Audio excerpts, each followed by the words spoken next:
Kaif 8 audit insurance. आज इंशाल्लाह हम लोगों का लेक्चर नंबर 27 है। कल हमने स्टार्ट किया था आइजा 500 ऑडिट एविडेंस, उसके ऊपर हमने बात की है sufficiency and reliability of appropriateness of audit evidence.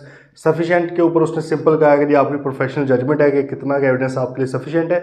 हाँ, जबकि रिलायबिलिटी के ऊपर स्टैंडर्ड क्योंकि कुछ प्रिंसिपल्स कुछ गाइडेंस बताता है तो उसने आपको रिलायबिलिटी पे भी बताई है, रेलेवेंस के ऊपर भी बताई है कि यार रेलेवेंट चीज़ है या नहीं, उसको देखने के लिए कुछ चीज़ों को आपने मद्देनज़र रखना है, और रिलायबिलिटी है या नहीं इंफॉर्मेशन के अंदर उसके ऊपर भी कुछ चीज़ों को आपने मद्देनज़र रखना है। अच्छा, वो हो गई आपकी बातें सफिशेंसी या रिलायबिलिटी के हवाले से। अब क्योंकि आइजा 500 का जो ऑब्जेक्टिव है वो ये है कि भाई हमने सफिशिएंट अप्रोप्रिएट ऑडिट एविडेंस लेना है ताकि हम कंक्लूजन्स फॉर्म करें और उस कंक्लूजन की बेस पर हम आगे जाके अपना ओपिनियन दें।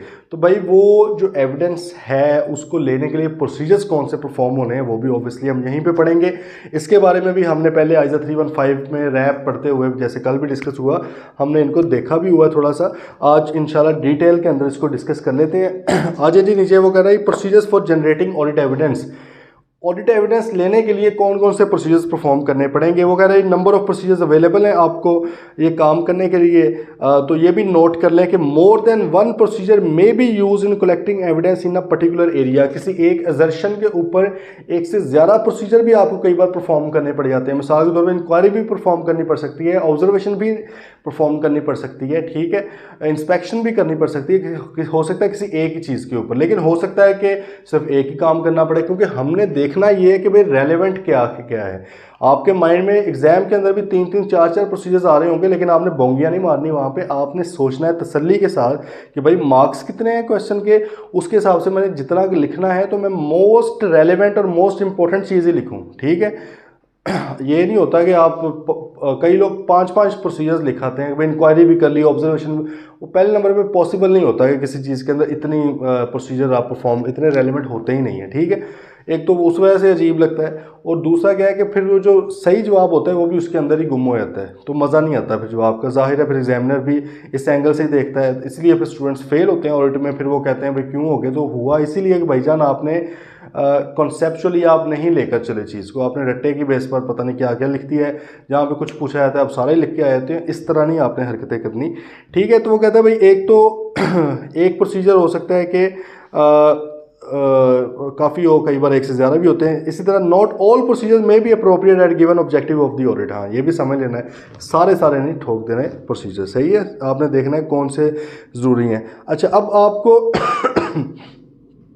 आइजा 500 भाई कह रहा है कि आपने कौन कौन से प्रोसीजर्स परफॉर्म करने हैं। तो सर ये मैंने आपसे असाइनमेंट के अंदर लिखवाया भी था और मेरे ख्याल में आप लोगों को अब वो जैसे मैं कहता काउंटिंग की तरह 1 2 3 4 इस तरह याद होने चाहिए, मेरे ख्याल में याद है। लिखवाएं जी ज़रा मुझे, आइजा 500 के मुताबिक कौन कौन से प्रोसीजर्स, ऑडिट प्रोसीजर्स हैं, बताएं जी। हाँ जी, इंक्वायरी, देन ऑब्जर्वेशन, तरतीब इनकी कोई नहीं, जैसे मर्जी लिख लो, 7 पूरे करने हैं। Then inspection, then analytical procedures,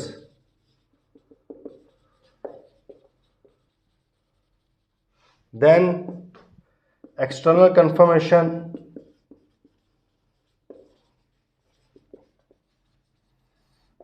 उसके बाद recalculation, then reperformance।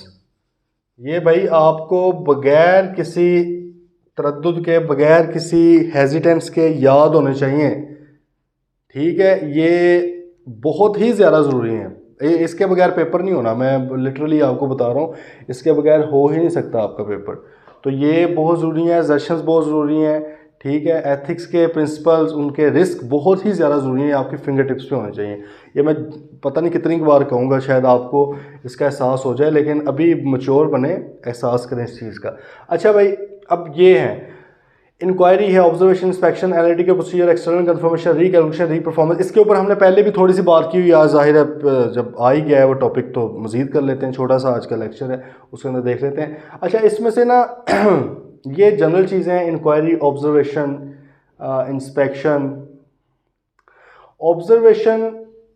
के ऊपर एक स्टैंडर्ड है आइजा 501, वो मतलब डिटेल के में तो ऑब्जर्वेशन पे बात नहीं करता वो, मतलब मैं यहाँ पे रेलेवेंट स्टैंडर्ड लिखने लगा हूँ कि उधर भी हमें कुछ ना कुछ इन्फॉर्मेशन इसमें मिल सकती है। ये जनरल चीज़ है, इसके ऊपर बस इधर ही पढ़ लेंगे। इंस्पेक्शन जनरल चीज़ है, इधर ही पढ़ लेंगे, ठीक है। रीकैलकुलेशन, री परफॉर्मेंस जनरल सी चीज़ें हैं, ये इधर ही पढ़ लेंगे। बाकी जो चीज़ें हैं ना, इनके ऊपर डिटेल में अगर हमने पढ़ना है तो इंशाल्लाह वो भी हम देखेंगे। जैसे कि अगर हम बात करें ऑब्जर्वेशन की, ऑब्जर्वेशन के ऊपर, पूरी ऑब्जर्वेशन के ऊपर तो नहीं लिखा हुआ कहीं पे, लेकिन आइजा 501 है जी एक स्टैंडर्ड, आइजा 501, वो ऑब्जर्वेशन ऑफ स्टॉक काउंट या स्टॉक टेक उसकी बात करता है कि भाई स्टॉक टेक मतलब जब स्टॉक काउंट किया था उसको आपने ऑब्जर्व किस तरह करना है, उसके ऊपर है। मतलब है कि ये नहीं अब इसका पर्पस कि भाई स्टॉक के अलावा कहीं पे ऑब्जर्वेशन नहीं अप्लाई, ऑब्जर्वेशन किसी भी जगह पे अप्लाई हो सकती है अगर रेलेवेंट हो। मैं सिर्फ ये बता रहा हूँ कि आइजा 501 के अंदर ऑब्जर्वेशन के ऊपर थोड़ा डिटेल में लिखा हुआ है, वो स्टॉक टेक के हवाले से लिखा हुआ है, बस इससे ज़्यादा नहीं, ठीक है। देन अगर हम आ जाएँ भाई हमारा एनालिटिकल प्रोसीजर्स के ऊपर, तो भाई इसके ऊपर तो पूरा स्टैंडर्ड खड़ा हुआ है, आइजा 520 है, आइजा 520 पूरे का पूरा स्टैंडर्ड बना दिया उन्होंने एनालिटिकल प्रोसीजर्स के ऊपर। इतने इंपॉर्टेंट है, इतने इंपॉर्टेंट है। क्यों इंपॉर्टेंट है? एक तो देखें एनालिटिकल प्रोसीजर इधर भी 7 प्रोसीजर्स का हिस्सा है, उनमें से एक है। अब ये जो 7 प्रोसीजर्स है ना, ये आप चाहें तो टेस्ट ऑफ कंट्रोल में परफॉर्म कर दें इनमें से कोई भी, चाहे तो टेस्ट ऑफ डिटेल, या अगर बोला जाए तो सब्सटेंटिव, सब्सटेंटिव की जगह टेस्ट ऑफ डिटेल ही लिखता हूँ। इसका कॉन्सेप्चुअली मैं आपको बताता हूँ रीज़न क्या है, क्योंकि हमें पता है सब्सटेंटिव के अंदर टेस्ट ऑफ डिटेल्स भी आते हैं, एनालिटिकल प्रोसीजर्स भी आते हैं, दोनों उसके हिस्से हैं ना, ठीक है। जबकि test of control simple test of control, तो इनमें से भाई कोई भी आप परफॉर्म कर सकते हैं टेस्ट ऑफ कंट्रोल के लिए, ठीक है, जो रेलिवेंट हो, ठीक। और टेस्ट ऑफ डिटेल्स मैंने इसलिए लिखा है, एनालिटिकल नहीं लिखा, क्योंकि एनालिटिकल प्रोसीजर अलग से मौजूद है ना वहाँ पे। जब हम कहते हैं कि भाई सब्सटेंटिव में 2 हिस्से हैं, एनालिटिकल और टेस्ट ऑफ डिटेल, तो एनालिटिकल को करने के लिए वो तो अलग से तरीकाकार मौजूद है आइजा 520 में, बाकी वाले जो हैं वो टेस्ट ऑफ डिटेल्स के ऊपर लगेंगे। ये ना भी खैर ये बात पिक की हो तो खैर है, थोड़ी सी हैवी बात मैंने कर दी है। अच्छा, तो भाई एनालिटिकल प्रोसीजर इतने अहम हैं कि ये टेस्ट ऑफ कंट्रोल्स में भी लगने हैं और अलग से भी क्योंकि होते हैं, तो उन्होंने कहा कि भाई इसके ऊपर हम बात करेंगे, ठीक है।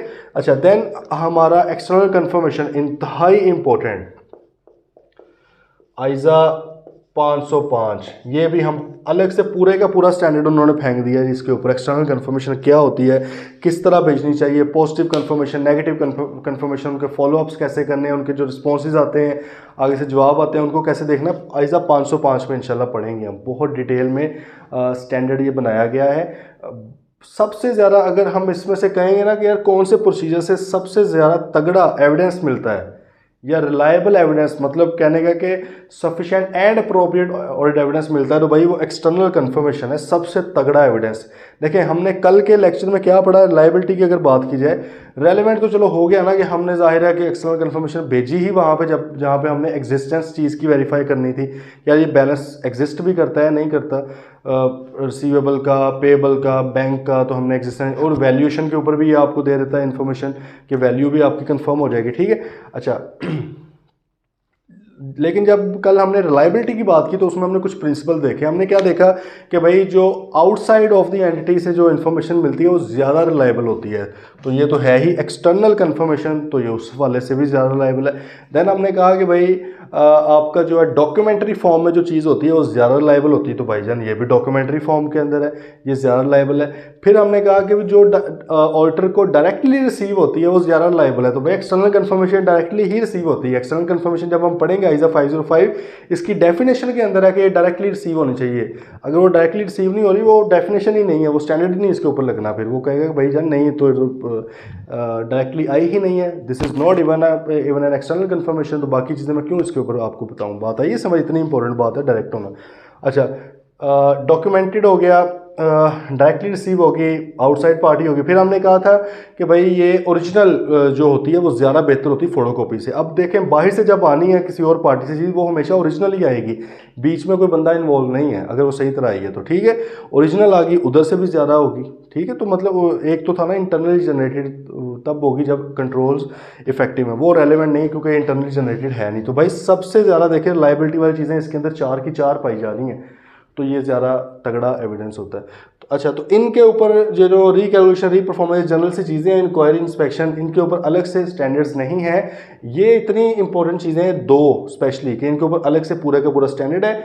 ऑब्जर्वेशन के हवाले से पूरे जितने भी आपके ऑडिट के स्टैंडर्ड्स हैं उनमें से सिर्फ एक जगह पे थोड़ा सा लिखा हुआ स्टॉक टेक के हवाले से आइजा 501 के अंदर, ये आप लोगों को पता होना चाहिए इसका, ठीक है।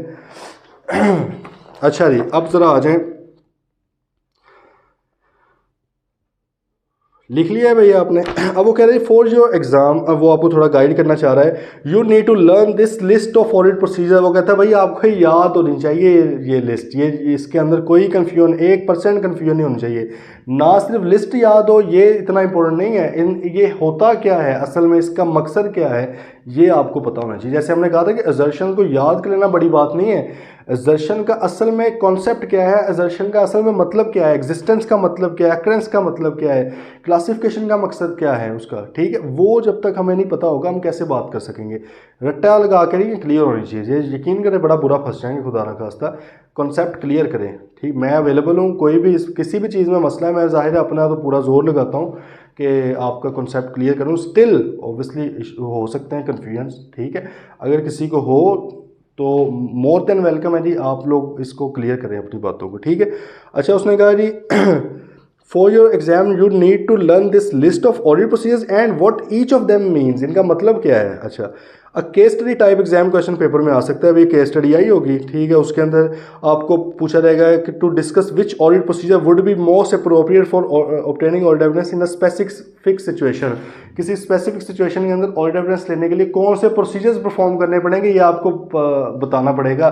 कई बार क्या होगा, पूरे अकाउंटिंग हेड के ऊपर पूछ लेगा, सेल्स के ऊपर प्रोसीजर बताएं, उधर तो रट्टे जिन्होंने लगाए हुए हैं वो भी थोड़ा सा दाल लग जाएगा उनका, क्योंकि आपको पता है कि तमाम एजर्शंस ही बतानी है। तो आपने याद किए होंगे, चलो जी, जिन लोगों ने किए होंगे, आपने ये हरकत नहीं करनी है, बड़ी ही बुरी हरकत है, कितना कुछ याद करोगे। लेकिन अगर उसने पूछ लिया कि भाई कट ऑफ के ऊपर प्रोसीजर बताओ, कट ऑफ एंड कंप्लीटनेस के ऊपर बताओ, उधर हाथ पैर खुल गए, पता ही नहीं है कट ऑफ कंप्लीटनेस क्या होती है। हमने तो बस पढ़ा हुआ कि सेल्स के ऊपर प्रोसीजर्स क्या होते हैं, हमने तो वो लगाने।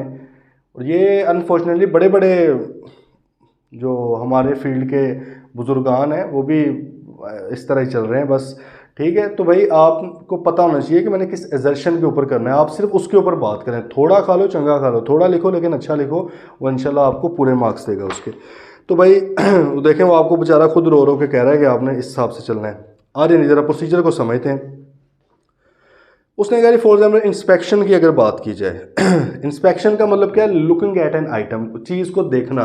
बेसिकली इंस्पेक्शन क्या होती है, इस तरह देखना चीज़ों को ना। अच्छा, फॉर एग्जांपल के लोन है, कोई लिखा हुआ कि जी 50 लाख रुपए का लोन है, ठीक है भाईजान, इसके पीछे एग्रीमेंट तो ज़रा मुझे दिखा दें, कोई एग्रीमेंट हुआ आपका पार्टी के साथ, किसने लोन दिया है। चलो जी एग्रीमेंट देख लिया, एग्रीमेंट की शिक्कें सारी पढ़ें, क्या उसके मुताबिक ये करंट लायबिलिटी में आना चाहिए, नॉन करंट लायबिलिटी में आना चाहिए। देखें, अब ये वाली जो इंस्पेक्शन है, अब आपको डिफरेंट तरह की उसके ऊपर प्रोसीजर्स, डिफरेंट तरह के एविडेंसेस दे सकती है, डिफरेंट असर्शंस के ऊपर भी। लेकिन हो सकता है कि ये तो मैं लोन की बात कर रहा हूँ तो उधर हो रहा है, यही अगर मैं एसेट के अंदर देखता उधर ये इतने ना देती। फॉर एग्जांपल मैंने लोन की अगर बात करें, मैंने देखा यार 50 लाख रुपए एग्रीमेंट के अंदर भी 50 लाख ही लिखा हुआ है। अब देखें, वैल्यूएशन भी मेरी कंफर्म होगी, वैल्यूएशन वाली असर्शन भी होगी ना, क्या करने से, इंस्पेक्शन करने से। मैंने जब इंस्पेक्ट किया है, वैल्यूएशन इधर से भी होगी। लेकिन मैंने कहा यार ये वैल्यूएशन के लिए सिर्फ एग्रीमेंट सफिशिएंट नहीं है, एक्सटर्नल कंफर्मेशन भी भेज लेता हूँ। बात आई समझ, इंस्पेक्शन तो कर ही लेता हूँ लेकिन मेरी प्रोफेशनल जजमेंट कहती है कि यार नहीं, एक्सटर्नल कंफर्मेशन भी भेज लेते हैं उस पार्टी को कि भाईजान आप भी बता दें कि इनके पास 50 लाख लिखा हुआ है, इन्होंने आपसे लिया है, क्या आपने इनको 50 लाख ही दिया है, मतलब रिसीवेबल आपकी तरफ 50 लाख ही है। उसने भी लेट से कंफर्म कर दिया। दो जगहों से मुझे क्या कंफर्म होगी, वैल्यूएशन, एक तो उसके एग्रीमेंट से जो मैंने की थी इंस्पेक्शन करके, और एक मुझे थर्ड पार्टी ने खुद बता रही है जो मैंने किया डायरेक्ट एक्सटर्नल कंफर्मेशन करके। देखा, बात समझ आई है। दो मैंने प्रोसीजर परफॉर्म किए, मुझे उसके ऊपर एक ही असर्शन के ऊपर एविडेंस मिल गए दो। भाई सही है, अच्छी बात है, मैं करना चाहूँ और भी कर सकता हूँ, लेकिन अगर मेरी प्रोफेशनल जजमेंट कहती है दैट इज़ सफिशेंट, सही है। अच्छा, अब इसके अलावा देखें इंस्पेक्शन के अंदर और मुझे क्या मिल सकता है। इंस्पेक्शन के अंदर एग्रीमेंट में भाई कंपनी का नेम लिखा होगा, तो मुझे वहाँ पे पता लग गया कि भाईजान ये जो लोन है ये ऑब्लिगेशन भी कंपनी की है, तो इसका मतलब है कि एक और असर्शन कौन सी मेरी, rights and obligations of assets and liabilities and equity, वो वाली, सही है। वो वाली असर्शन भी मेरी वेरीफाई करवा दी है भाई इसने, इंस्पेक्शन ने। अब देखें इंस्पेक्शन ने अभी तक दो असर्शंस वेरीफाई करवा दी हैं, कौन सी, एक वैल्यूएशन वाली, ठीक है, और एक कौन सी भाई आपकी ऑब्लिगेशंस वाली, बात समझ रहे हैं। तो इस तरह मुख्तलिफ जो असर्शंस हैं उनके ऊपर मुख्तलिफ प्रोसीजर, मुख्तलिफ तरह की चीज़ें आपकी वेरीफाई करवा देते हैं, ठीक है। अब ये नहीं ज़रूरी, अगेन ये नहीं अब जहन में रख लेना कि भाई अगर लोन के अंदर ये चीज़ हुई है तो हर जगह पर इंस्पेक्शन यही काम ही करेगी, नहीं भाई, हर जगह पे ये काम नहीं करेगी। आपने अपने रेलेवेंट एरिया के अंदर देखना है कि आपको क्या एविडेंस इस बेस पे मिल रहा है। जैसे अब उसने खैर आगे उसने एक्सप्लेनेशंस दी हुई हैं कि भाई आम तौर पे कहाँ पे यूज़ होता है, लेकिन इसका ये मतलब नहीं कि सिर्फ इन्हीं जगहों पे यूज़ होता है। उसने ना कुछ एग्जांपल्स दी हैं, ठीक है। आगे वो देखना ऊपर उसने कहा the table below explains these 7 main procedures and given examples and gives examples of how they are use. Examples दिए हैं, एग्जांपल आपको पता ही है कि एक दो चीज़ों की होती है, पर जैसे उसने इंस्पेक्शन का कहा कि यार आम तौर पे कहाँ पे यूज़ होती है, टेंजिबल एसेट्स को जब वेरीफाई करना हो। अगर मैं आपको कहूँ कि यार पीपीई है, प्रॉपर्टी प्लांट इक्विपमेंट है, इसकी एग्जिस्टेंस को वेरीफाई करना है, एग्जिस्टेंस असर्शन है ना उसकी, एग्जिस्टेंस को वेरीफाई करना सबसे रेलिवेंट सबसे तगड़ा प्रोसीजर क्या होगा। देखिए आप एक कहेंगे यार मैं पूछ लेता हूँ जाके, मैनेजमेंट से पढ़ी हुई है कि उन्होंने तो कहना ही है पढ़ी हुई है, तो भाई ये तो कोई फजूल सा प्रोसीजर हो गया, ठीक है।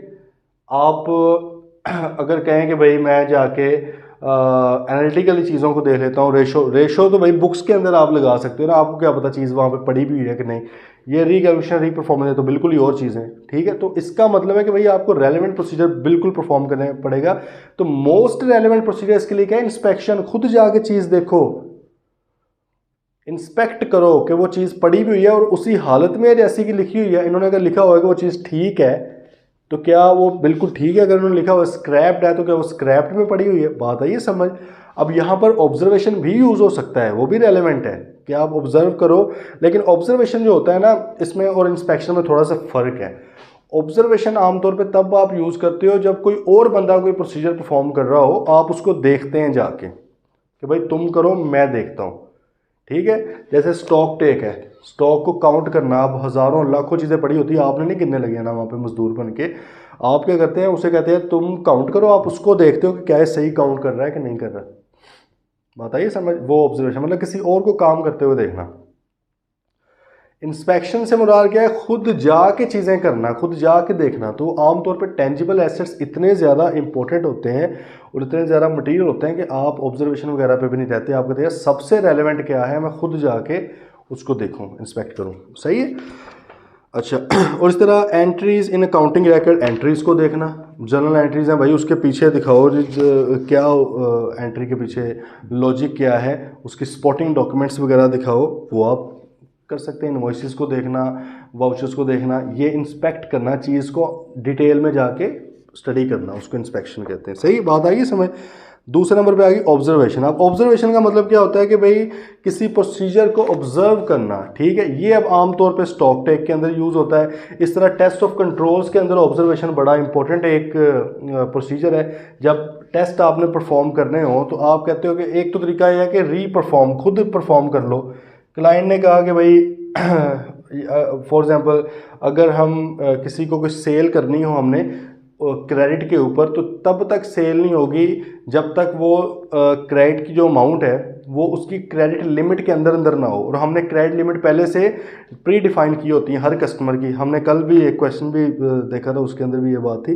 फॉर एग्जांपल एक कंपनी है, उसने कहा हुआ कि यार मिस्टर एक्स है, उसको 10 लाख से ज़्यादा की उधार की चीज़ें नहीं देनी, ठीक है। अब ये कंट्रोल मुख्तलिफ कस्टमर्स का लगा हुआ है।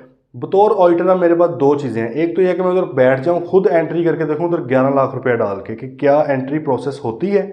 अगर तो होगी है इसका मतलब है कि भाई गल्ला ही नहीं बस, ठीक है, कंट्रोल बनाया हुआ है, फॉलो तो नहीं हो रहा, सही है। लेकिन दूसरी तरफ अगर उसने उधर आ गया कोई एरर आ गया कि नहीं जी ये लिमिट क्रॉस हो रही है, आपकी एंट्री नहीं प्रोसेस हो, तो मैंने कहा क्या बात है, ज़बरदस्त। अब देखें वहाँ पे मेरा मकसद नेगेटिविटी ढूंढना है उसके अंदर, मैं वो ढूंढने गया था।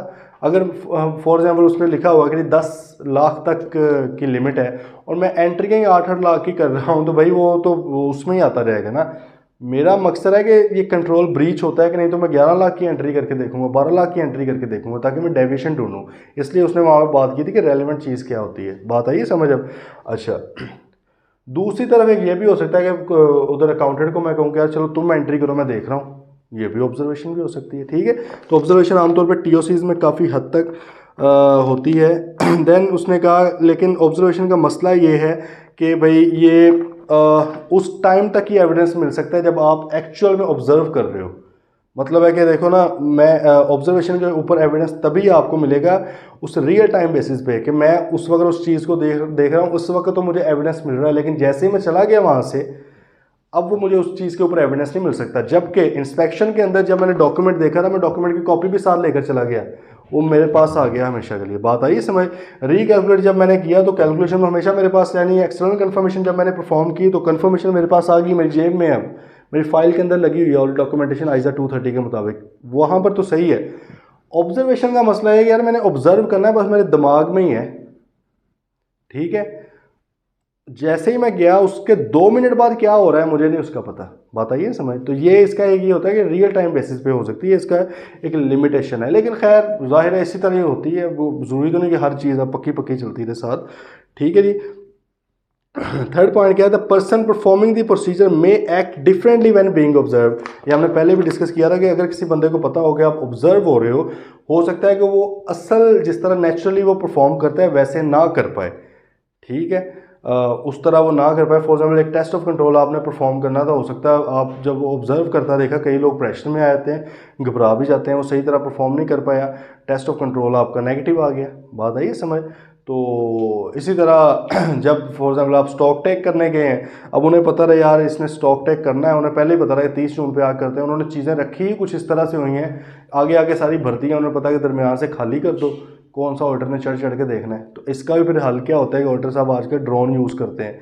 जैसे वो अक्सर ये शायद हुई भी है बात डिस्कस कभी कि एक बार हमने भी खैर किया, वो था मैं हमें यूरिया खाद थी शायद, तो उसकी ना बोरियां थी। अब वो आपको पता ना बोरी होती है इतनी बड़ी बड़ी, अब वो किसी स्टोर में वो सेव थी, वहाँ पे स्टोरेज थी उनकी। अब वो बहुत ज़्यादा तादाद में ना इस तरह हो, मतलब कि उन्होंने मेरे ख्याल में एग्जैक्ट नहीं मुझे यार कोई 17 की बात है, 2017 या 18 की, तो उन्होंने शायद कोई काफ़ी हज़ार बोरियां लिखवा दी कि इतनी है, और अच्छी भली कीमत उनकी। अब बात ये थी कि भाई स्टॉक टेक भी तो करना ना, फिजिकली एग्जिस्ट भी करती हैं ये चीज़ें, नहीं ऑब्जर्व करने चले गए आइजा 501 के मुताबिक, ठीक है। तो भाई उधर गए हैं तो अब वो ढेर लगा हुआ है, इधर भी इतनी लंबी दीवार है ऊपर तक, ऊपर भी, और छत को लगाई हुई है उन्होंने फुल। अब मसला ये है कि यार वो हमें ये लग रहा था कि देर इज़ अ पॉसिबिलिटी कि ये चार तरफ तो चीज़ें हो, अंदर खाली हो, सारे का सारा पॉसिबिलिटी तो है, ठीक है। लेकिन ऊपर से दीवार जो छत थी ना, छत के सार बिल्कुल वो चीज़ लगी हुई थी, वो मतलब बोरियां या जो गट्टू है, थैले हैं, वो ऊपर छत के सार लगे हुए थे ना, तो उनके ऊपर चढ़ के देखा जा सकता था बीच में क्या है, सही है। तो ये एक बड़ा उसमें एक इशू हमें मतलब कि फेस करना पड़ा भी उस वक़्त। खैर ये काफ़ी पुरानी बात थी, तो इतनी आईटी भी हमारे पाकिस्तान में तो कम से कम इतनी इन्वॉल्व नहीं थी, दुनिया में तो होती है कि हम कोई और पैरामीटर यूज़ कर सकते। तो हमने थोड़ा सा ना मतलब है समझ लें कि लेस रिलायबल डाटा ही था, करवाया तो ऑब्ज़र्व, लेकिन हमें फिर भी शक था कि हो सकता है कि अंदर खाली चीज़ें हों, लेकिन हमें उसी के साथ चलना पड़ रहा। लेकिन बाद में एक टाइम आया जब ये स्पेशली कोविड आया ना, तो कोविड के अंदर फिर क्या हुआ कि दुनिया में अचानक आया कि आपने जाना ही कहीं पे नहीं है ये वो, वहाँ पर ना फिर ड्रोन्स का ट्रेंड आया, ठीक है, कि आप ड्रोन कैमरास भी यूज़ कर सकते हैं। तो कि उसके थ्रू भी स्टॉक टेक मतलब एक आइडिया आ गया ना कि भाई ये भी एक तरीकाकार है। कई ऑडिट फर्म्स ने तो रिमोटली स्टॉक टेक किए हैं। रिमोटली से मुराद क्या है कि उधर गए ही नहीं है, ड्रोन भेजा है, ड्रोन ऊपर फिर रहा है, ड्रोन के हिसाब से एक आपको आइडिया लग रहा है, होता है ना यार इस लाइन में इतने हैं तो इस तरह करके मल्टीप्लाई कर लिया। तो ये इस तरह भी चीज़ें हुई हैं, ठीक है। तो मतलब चेंजेस आती रहती हैं। तो भाई अगर पता हो बंदे को कि वो ऑब्जर्व हो रहा है तो वो किसी और तरह से एक्ट करता है। आगे आ रही है इंक्वायरी। इंक्वायरी से मुराद क्या है कि भाई जिस बंदे के पास नॉलेज है उस बात का, उससे इंफॉर्मेशन लेना, वो आप ले सकते हैं। Evaluating responses to those inquiries, आप पहले तो इंक्वायरीज करते हो मुख्तलिफ बंदों से, फिर आप उन रिस्पॉन्सेज को इवेल्युएट करते हो कि भाई यार वो सही भी बात कर रहे हैं कि नहीं। फिर आप उनकी इनकन्सिस्टेंसी भी चेक करते हो। अगर एक ही इन्फॉर्मेशन आपने 2 बंदों से 3 बंदों से पूछी हुई है तो उनकी इनकन्सिस्टेंसी भी आपने देखनी है। And corroborating those responsive with other audit evidence, और उस एविडेंस को कोरोबोरेट करते। कोरोबोरेट मैंने आपको कहा था, ये वर्ड बड़ा इंपॉर्टेंट है, बड़ी जगह पे यूज़ करेगा होगा, तो इसको जहन में रखना है आपने। तो आप क्या करते हो, वो इंक्वायरी से लिया हुआ एविडेंस बाकी एविडेंसेस के साथ भी कोरोबोरेट करते हो कि यार अच्छा उधर तो मुझे ये बात मिली थी इंस्पेक्शन के दौरान, इंक्वायरी में मुझे क्या मिल रहा है। ठीक है। तो बात वही है कि इंक्वायरी इट्स सेल्फ को इतना स्ट्रॉन्ग एविडेंस नहीं है कि सिर्फ इसके ऊपर आप एविडेंस गैदर कर लें इसकी बेस पर, ये इतना कोई तगड़ा प्रोसीजर नहीं है। ठीक है। तो आमतौर पे ना ये दूसरे प्रोसीजर्स किसी के साथ ही यूज़ होता है। अच्छा, ये नेक्स्ट आ रहे हैं external confirmation, a specific type of inquiry. ये स्पेसिफिक टाइप ऑफ इंक्वायरी है, मतलब कि किसी चीज़ के ऊपर स्पेसिफिक पूछना। एक तो होती है जनरल इंक्वायरी, आप गए हैं जी, आपने मैनेजमेंट से पूछा हाँ भाई फ्रॉड तो नहीं हुआ, कोई कभी देखा है फ्रॉड, आपने किस तरह का होता है फ्रॉड, आपको कोई शक हो किसी के ऊपर, और इस तरह की आप एक जनरल इन्फॉर्मेशन एक एरिया के बारे में लेने लगे। एक्सटर्नल कंफर्मेशन है very specific, very limited information. For example यार ये रिसीवेबल कंपनी के अकाउंट में आ रहा है जी, कंपनी ने आपसे 50 लाख रुपए रिसीव करना है मिस्टर वाई को। अब हम एक्सटर्नल कंफर्मेशन उनके कस्टमर को लेट से भेज रहे हैं, आप बताएं जी कि क्या आपके अकाउंट्स में आ रहे हैं कि आपने हमें पे करना है इस कंपनी को। ये वेरी स्पेसिफिक। ठीक है। बैंक को आप कंफर्मेशन भेज दो कि भाई कंपनी के अकाउंट के अंदर मतलब कि इसको, अच्छा बैंक को ना आप पैसे नहीं बताते कि हमारे पास कितने पड़े हुए हैं। ये भी 2 तरीके होते हैं, ये हम जब एक्सटर्नल कंफर्मेशन पढ़ेंगे उस वक्त आपको आइडिया होगा। तो बैंक को सिंपल कहते हैं यार इस कंपनी के जो जो अकाउंट्स हैं ना, आपके पास बैंक अकाउंट्स हैं, जो जो उनके बारे में इन्फॉर्मेशन है, एक फॉर्म होता है, ठीक है, कुछ 7-8 पेजेस का, वो हम उन्हें भेज देते हैं यार ये इन्फॉर्मेशन फिल करके हमें भेज दें। ठीक है। तो वो उसके ऊपर रिप्लाई देता है। इसका मतलब कि वेरी स्पेसिफिक चीज़ होती है जो आपने एक्सटर्नल कंफर्मेशन में पूछनी होती है। रिकैलकुलेशन सिंपल बात है कि मैथमेटिकल या अरिथमेटिकल एक्यूरेसी आपने चीज़ की देखनी होती है कि भाई क्या ये चीज़ मैथमेटिकली एक्यूरेट है, टोटल शोटल उनके देख लें। फॉर एग्जांपल क्लाइंट ने कहा कि जी इंटरेस्ट लोन भी लिया हुआ है, इंटरेस्ट भी आ रहा है कि फॉर एग्जांपल कोई 18% पर एनम इंटरेस्ट है, तो भाई कैलकुलेट करके देख लो, आप भी रीकैलकुलेट कर लो। सही है। डेप्रिसिएशन है, आप भी उसके रेट्स वगैरह सारा कुछ दिया हुआ है, फिक्स एसेट स्केड्यूल एक अपना भी बना के देख लो, टोटल चीज़ों को करके देख लो। इसको रीकैलकुलेशन कहते हैं, क्योंकि रीकैलकुलेशन में भी तो एरर आ सकता है ना, एरर भी आ सकता है, फ्रॉड भी आ सकता है कि भाई कई बार वो जानबूझ के हो सकता है गलत आपको एंट्रीज या गलत अमाउंट्स बना के दे दें, तो ये भी पॉसिबिलिटी है। देन परफॉर्मेंस है, परफॉर्मेंस से मुराद क्या, इंडिपेंडेंटली कैरिंग आउट प्रोसीजर्स और controls which were originally performed by the client. हाँ, क्लाइंट ने जो खुद काम किया था, अब आप खुद उसको इंडिपेंडेंटली करो। इंडिपेंडेंट से मुराद क्या है कि खुद अपने तौर पर वो परफॉर्म करो। For example test of control है कोई, वो आप खुद परफॉर्म कर सकते हो, इसको वॉक थ्रू टेस्टिंग भी हम कहते हैं। ठीक है। जैसे अभी हमने कहा था कि वो पासवर्ड वगैरह वो आप कर सकते हो, देख सकते हो खुद बैठ के, या आप लेट से कोई वो क्रेडिट लिमिट वाली चीज़ कर सकते हो, कुछ भी वो आप खुद भी कर सकते हो। सही है। रीपरफॉर्म उसने यहाँ पे एग्जांपल जो दी है वो ये है कि ageing of year and trade receivable. अच्छा, एजिंग से मुराद क्या होता है, एजिंग से मुराद होता है कि भाई मेरा जो बैलेंस है, ये आप लोगों ने शायद पढ़ा ही हो वैसे, IFRS 9 भी ये कहता है फाइनेंशियल इंस्ट्रूमेंट का स्टैंडर्ड कि भाई आपने रिसीवेबल्स की एजिंग बतानी है कि जो बैलेंस शीट के अंदर फॉर एग्जाम्पल 50 मिलियन आ रहा है, ठीक है, 50 मिलियन आ रहा है अगर टोटल, तो इसमें से फॉर एग्जांपल ये डिपेंड करता है इंडस्ट्री टू इंडस्ट्री कि आमतौर पे आपका क्या ट्रेंड है, कितने दिनों में आते हैं। फॉर एग्जांपल आप ये कहें कि जी रिसीवेबल, ये ऊपर हेडिंग आ रहेगी, नीचे आ रहेगा विद इन, अच्छा इधर लिख दो विद इन। ए कह रही है कि 0 से 15 दिन के अंदर कितने पैसे रिसीव होंगे, ए कह रही फॉर एग्जाम्पल 16 से 30 दिन में कितने होंगे। अच्छा, ये जो डेज मैंने बताए हैं ना, ये वेरी भी करते हैं। कई कंपनीज होती हैं उनके साल साल बार पैसे आते हैं, तो वो ये लिमिट बड़ी बड़ी रखेंगे, 3 महीनों में कितने होते हैं, 6 महीनों में। सही है। तो इस तरह है। इस तरह कोई फॉर एग्जाम्पल 31 to 60 डेज में कितने हो। अब यहाँ पर ना आप वो अमाउंट लिखते हैं, हमने कहा कि टोटल हमारी अमाउंट कितनी है, 50 मिलियन।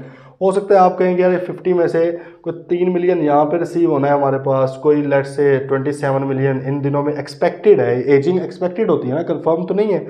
और इसी तरह ये 20 मिलियन इधर होना है, तो इस तरह करके 50 मिलियन बनता है। अब ये क्लाइंट ने तो की ही होगी, आप भी एंड पे जाके अपने तौर पर करके देखें कि भाई इनके ये जो एग्रीमेंट्स वगैरह हैं वो देखें, इनके किराए टर्म्स देखें कस्टमर्स के साथ, उसकी बेस पर आप खुद भी एक बार रीपरफॉर्म करके देखेंगे कि क्या क्लाइंट ने जो एजिंग की हुई है उसके मुताबिक ही है।